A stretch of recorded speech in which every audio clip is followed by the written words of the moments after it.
নমস্কার, দেখছেন talk to Bangla. আমি অভিষেক রয়েছে আপনাদের সাথে। এই মুহূর্তে যে খবর নিয়ে উপস্থিত হয়েছি, রাজ্যের রাজ্যপাল তার বিরুদ্ধে সুপ্রিম কোর্টে একটা রিট পিটিশন জমা পড়লো। এই মুহূর্তে তেমনই প্রেক্ষাপট তৈরি হয়েছে তামিলনাড়ুকে ঘিরে, এবং তামিলনাড়ু এই মুহূর্তে জমজমাট একটা নাটকের মধ্যে দিয়ে যাচ্ছে। এবং আপনাদের বারংবার ক্রমাগত আমরা তামিলনাড়ু সংক্রান্ত খবর দেখিয়ে যাচ্ছি, কারণ এই ধরনের ঘটনা দেশে সাধারণত কিন্তু কখনোই ঘটে না। একটা দল সবচেয়ে বেশি ম্যান্ডেট পেয়ে যখন ক্ষমতায় তারা আসে, তাদেরকেই মেনে নেয় এবং জনাদেশ সবচেয়ে উপরে থাকে। কিন্তু এই মুহূর্তে তামিলনাড়ুর রাজ্যপাল তিনি কোনো মতেই সেটা মানতে চাইছেন না। তার কারণ এখনো পর্যন্ত ম্যাজিক ফিগার সেটা গঠন করতে পারেনি, সেটা পর্যন্ত পৌঁছতে পারেনি টিভিকে। এবং আপনাদের জানাই, এই মুহূর্তে সম্পূর্ণ বিষয়টা নিয়ে রাজ্যপালের বিরুদ্ধে একটা রিট পিটিশন করা হয়েছে সুপ্রিম কোর্টে। আপনারা বোঝার চেষ্টা করুন, এই মুহূর্তে সুপ্রিম কোর্টে চলে গেল।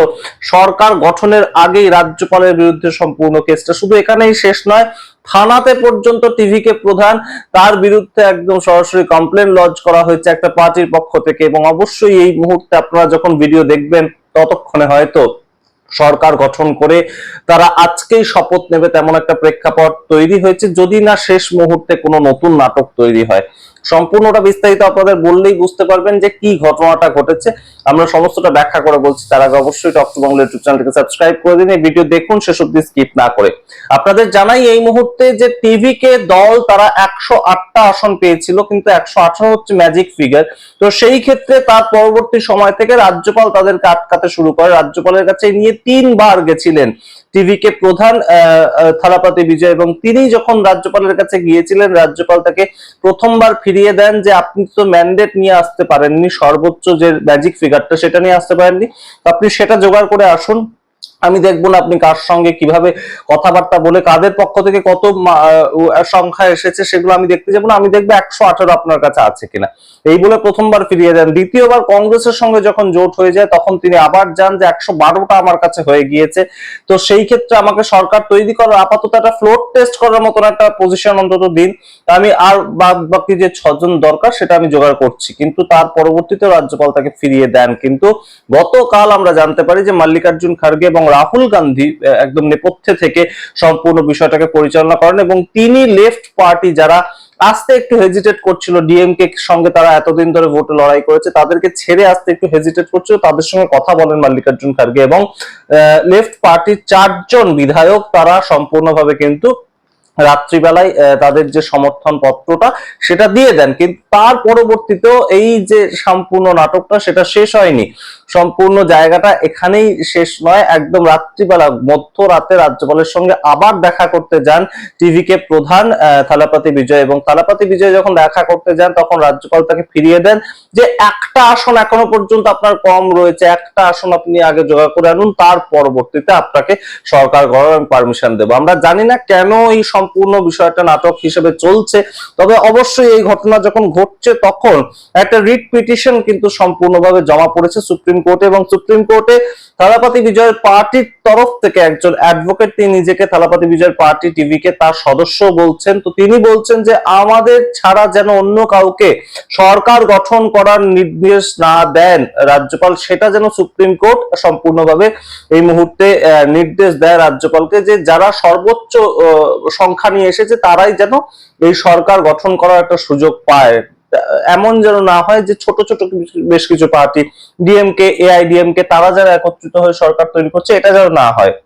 এটা সুপ্রিম কোর্টে রিট পিটিশন জমা দিয়েছে। আমরা জানি না সুপ্রিম কোর্টে উঠবে কিনা শেষ পর্যন্ত কেসটা, নাকি তার আগেই সরকার তৈরি হয়ে যাবে। কিন্তু অবশ্যই গুরুত্বপূর্ণ বিষয় যেটা, সুপ্রিম কোর্ট এই সমস্ত ক্ষেত্রে কিন্তু একটাই তাদেরই দেওয়া নির্দেশ সেটাই ফলো করে। সেটা 1994-এ আপনাদের জানাই এসআর বোমাই কেস, সেটা সম্পূর্ণ সেই ক্ষেত্রে কিন্তু সুপ্রিম কোর্ট বলে দিয়েছিল এই ধরনের যখনই কোনো ঘটনা ঘটবে, তার কোনো ধরনের কোনো ডিসিশন নেওয়ার ক্ষমতা রাজ্যপালের হাতে থাকবে না, বরঞ্চ সেই ডিসিশন তৈরি হবে বিধানসভার অভ্যন্তরে। বিধানসভায় জয়ী বিধায়করা ঠিক করবে যে কার সরকার চলবে রাজ্যে।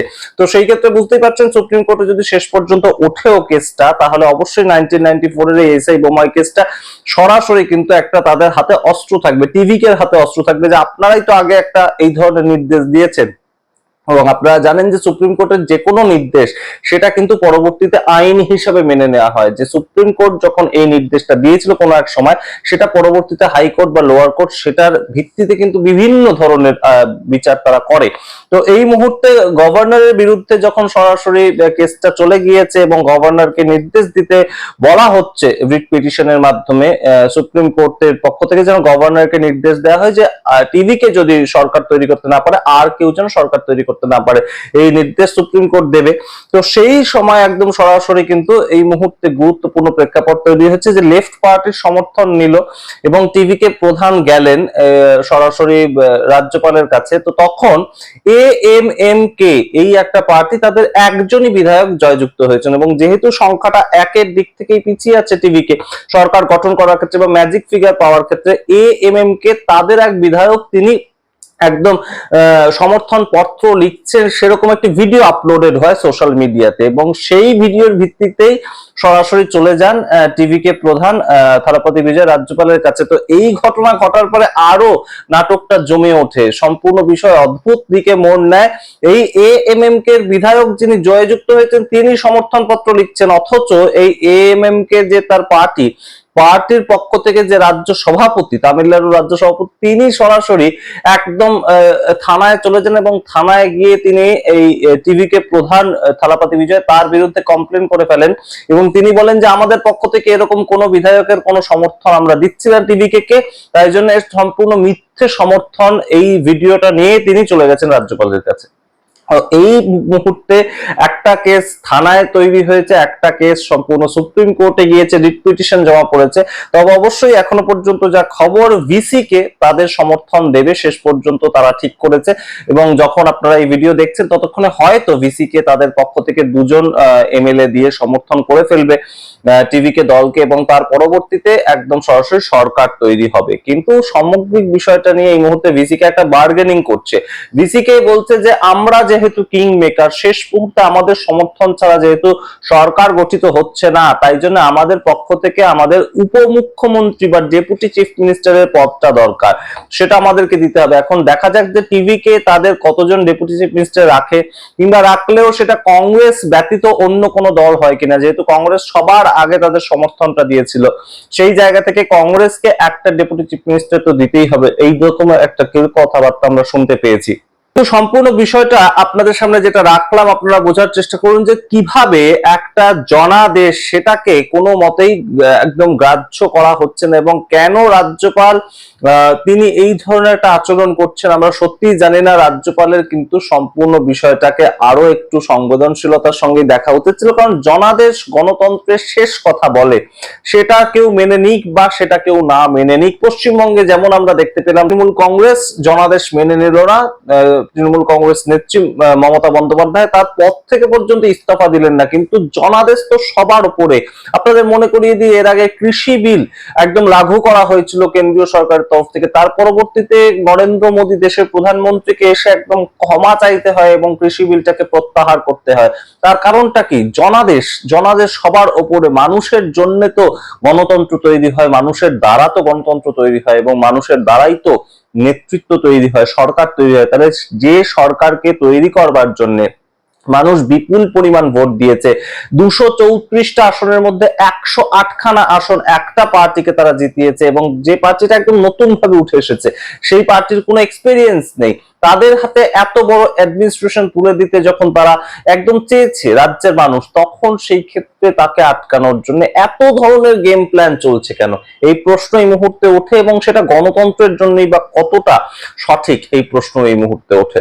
আপনাদের সামনে রাখলাম পুরোটা, আপনারা আপনাদের মতামত কমেন্ট বক্সে কমেন্ট করুন। দেখতে থাকুন টক টু বাংলা। অবশ্যই টক টু বাংলা সাবস্ক্রাইব করে দিন। ধন্যবাদ।